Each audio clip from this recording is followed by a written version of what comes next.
मां उनकी बीमार हो गई, ले गए वैद्य जी के पास। कहा वैद्य जी, डॉक्टर साहब हमारी मां बीमार है, देख लो।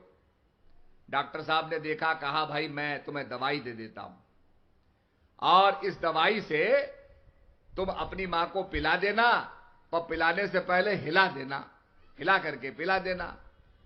अब दवाई का टाइम आया, उन्होंने कहा भाई डॉक्टर साहब ने कहा था हिला करके पिला देना, तो चलो मां को उठाओ, और मां को झटके देने लगे, हिलाने लगे। वो तो बेचारी मर गई। मर गई तो पहुंचे डॉक्टर साहब के पास कि डॉक्टर साहब आपने क्या बताया, आपने तो ऐसी बात बता दी कि हमारी मां ही मर गई।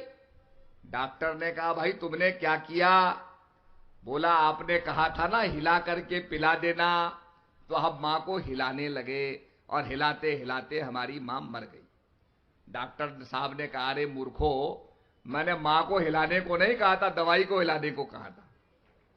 क्योंकि दवाई तुम रख दो तो उसके सेडिमेंट्स जो होते हैं, उसके अंदर जो दवाई होती है वो नीचे बैठ जाती है, सेडिमेंट्स बैठ जाते हैं। तो दवाई को हिला के पिलाने से क्या होता है, सेडिमेंट्स चारों तरफ फैल जाते हैं, दवाई की पोटेंसी बरकरार हो जाती है। अरे मैंने तो बोतल हिलाने को कहा था, मां को थोड़ी हिलाने को कहा था। यही बात है कि संतों ने कहा मन मथुरा दिल द्वारिका, काया काशी जान, 10वां द्वारा देहरा, तामे ज्योति पहचान।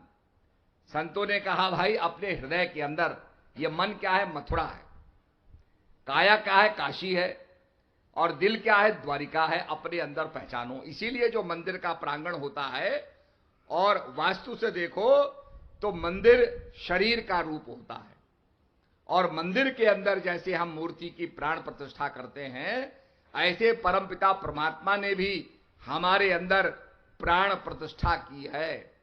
और उस प्राण प्रतिष्ठा के कारण ही हम बोलते हैं, चलते हैं, सारे काम कर रहे हैं।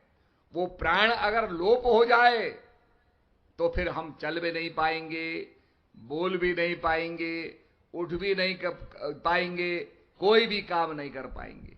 वो जो शक्ति है, जैसे